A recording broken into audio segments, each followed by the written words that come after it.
Саламатсыздар ма, әріптестер? Қоғамның қажеттілігіне сай білім беру үдерісінде оқыту формасы да өзгерді. Оқу үдерісін ұйымдастырудың басты формасы қашықтықтан оқыту.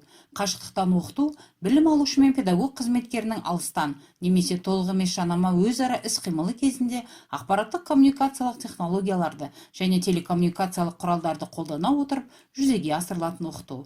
Қашықтан оқытуда сабақ жоспарының негізінде педагог білім алушыларға өздігінен орындау үшін оқулықтан оқу материалы мен тапсырмаларды, сонымен қатар интернет платформаларды орналастырған сабақтарды, қолжетімді сандық білім беру ресурстарын пайдалануды ұсынады. Қашықтан оқытудағы білім беру үдерісін жоспарлауда үш маңызды құрамдас бөліктері ескерілуі тиіс: мазмұны, ұйымдастырылуы, технологиялар. Оқу біздің өміріміздің маңызды бөлігі болып табылады.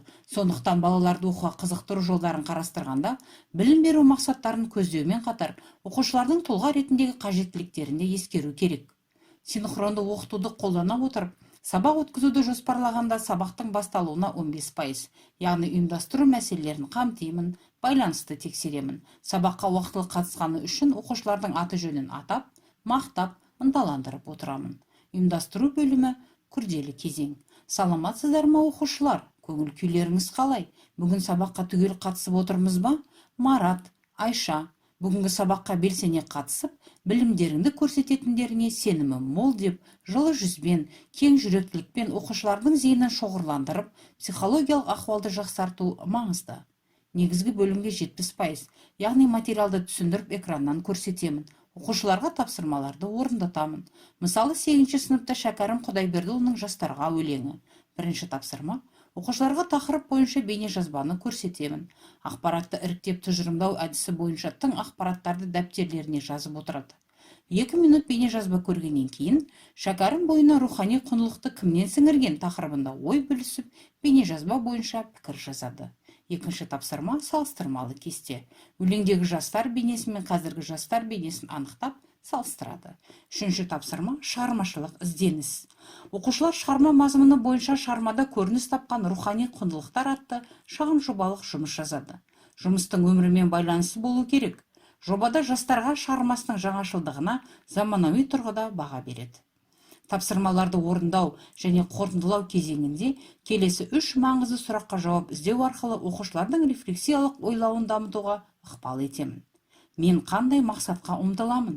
Мен қандай нәтижеге жеттім? Келесі қадам қандай? Бұл сұрақтардың әрқайсысы оқу үдерісін жан-жақты қарастыруға бағытталған. Нақты айтқанда, тапсырманың деңгейі, жүзеге асу деңгейі, өзін-өзін реттеу деңгейі, тұлғалық деңгейі жан-жақты қарастырылады. Осының нәтижесінде оқушылардың оқу дағдылары қалыптасып, өзінің білім алу үшін жауапкершілігі артады. Сабақтың қорытынды бөлімі 15%, материалды бекітуді немесе жинақтап қорыту мен рефлексияны қамтиды. Мұнда не жақсы орындалды, нені әлі де жақсартуға болады, мұны қалай жетілдіруге болады деген сипаттамалық кері байланыс беруге тырысамын. Оқушыға кері байланыс оны сынау үшін емес, өз жетістіктерін одан әрі жетілдіруіне көмектесу үшін ұсынылатынын түсіндіремін.